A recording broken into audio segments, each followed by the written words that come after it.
Ils sont nos capitaines d'industrie de demain.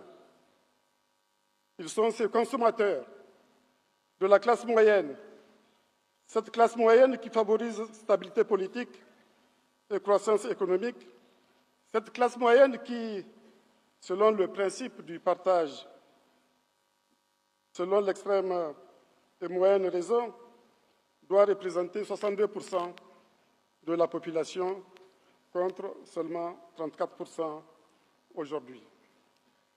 Ce n'est pas un hasard si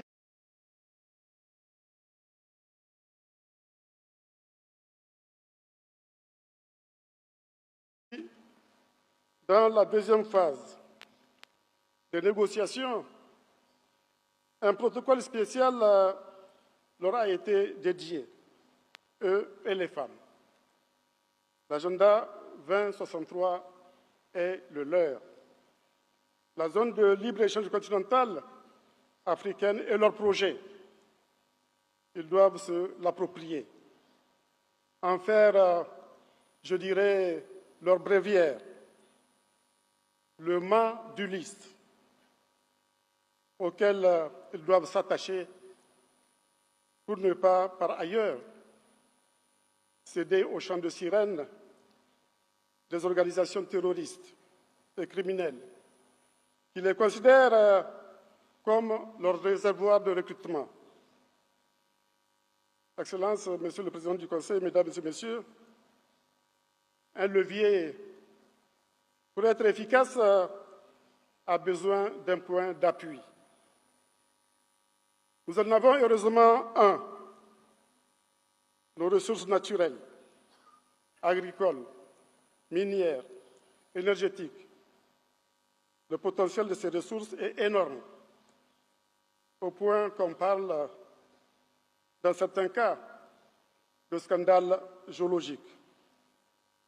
L'agenda 2063, notamment la zone de libre-échange continentale africaine, vise à faire de ce potentiel non pas une source de conflit, de malédiction, comme c'est hélas souvent le cas aujourd'hui, mais un instrument pour générer la prospérité, pour transformer le continent. La carte des conflits armés et autres crises violentes ne doit plus coïncider avec celle des ressources naturelles. Celles-ci ne doivent plus être exportées sous forme brute avec, dans la plupart des cas, moins de 5% de la valeur du produit fini. Tout à l'heure, le président d'Afreximbank l'a bien expliqué, et c'est pour cela que la promesse de l'agenda 2063, qui met en place un cadre stratégique visant à transformer le continent en puissance mondiale grâce à des infrastructures de classe mondiale essentielles pour dynamiser les chaînes de valeur, l'industrialisation et le commerce intra-africain. Le président, tout à l'heure, a évoqué la richesse. La richesse, c'est trois choses. C'est la consommation. C'est pour cela que je parlais de la classe moyenne tout à l'heure, qui est la principale couche qui consomme. La richesse, c'est l'investissement. La richesse, c'est le commerce. Plus on commerce entre Africains, plus on s'enrichit. Plus on exporte en dehors du continent, plus on s'enrichit. Mais plus on importe, plus on s'appauvrit. Donc, il faut aujourd'hui mettre l'accent sur le développement et du commerce intra-africain. Réseau de transnationaux de transport et logistique pour réduire les temps de transport et les coûts, avec notamment des corridors. Le président d'Afreximbank en a parlé tout à l'heure. Des corridors qui comprennent des lignes de train, c'est ce qui est prévu par l'agenda 2063, des lignes de train à grande vitesse reliant toutes les capitales et tous les centres commerciaux du continent. Nous avons prévu, dans le cadre de la deuxième décennie 2024-2033, 17 000 km de train normalement à grande vitesse.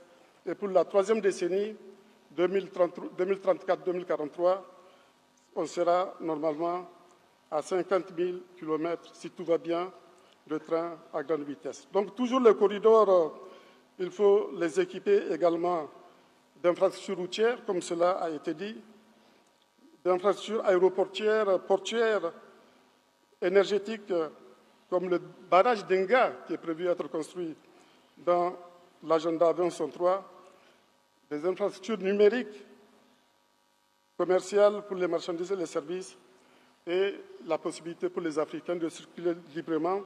C'est pour cela que le passeport africain est important. Et il y a d'autres infrastructures également qui sont importantes, qui sont infrastructures de base nécessaires pour créer l'environnement qui permettra de transformer sur le plan économique le continent.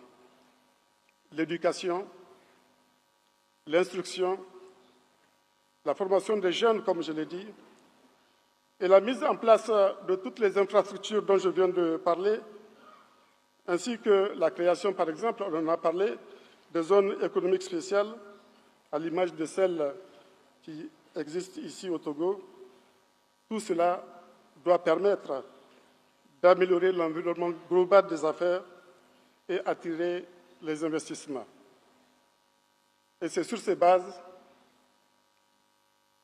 que l'agenda 2063 et son projet phare, la zone de libre-échange continentale africaine, vont permettre d'accélérer la transformation économique du continent, vont permettre d'orienter, de stimuler et de transformer le tissu productif du continent afin de capter une plus grande part des richesses et éviter la simple exportation des matières premières. Pour atteindre cet objectif, il est envisagé une articulation entre politique industrielle et chaîne de valeur régionale et mondiale. La zone de libre-échange continentale africaine cible par région des filières stratégiques à fort potentiel pour développer des écosystèmes industriels, pour monter en gamme dans les chaînes de valeur et tenir les maillons à forte valeur ajoutée. Cela a été dit tout à l'heure par le président d'Afreximbank.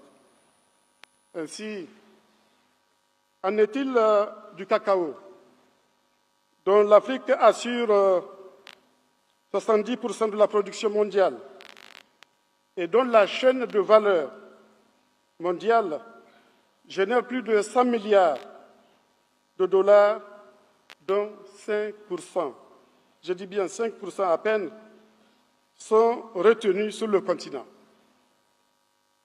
Pour la production du chocolat au lait, cette filière peut être liée à la filière lait des grands pays pastoraux du Sahel. Il en est ainsi du coton, cela a été dit tout à l'heure, matière première sur laquelle est centré le marché des textiles et habillements, dont la taille est évaluée à 1 065 milliards de dollars en 2025. Et cette taille sera à 1 955 milliards de dollars en 2034. Si on ne met pas en place les chaînes de valeur, si on exporte le coton brut, eh bien, on ne réalisera que 5% de ces 1 065 milliards. Le reste de la valeur ajoutée est acquise à l'extérieur. Donc, on voit bien là l'importance de mettre en place les chaînes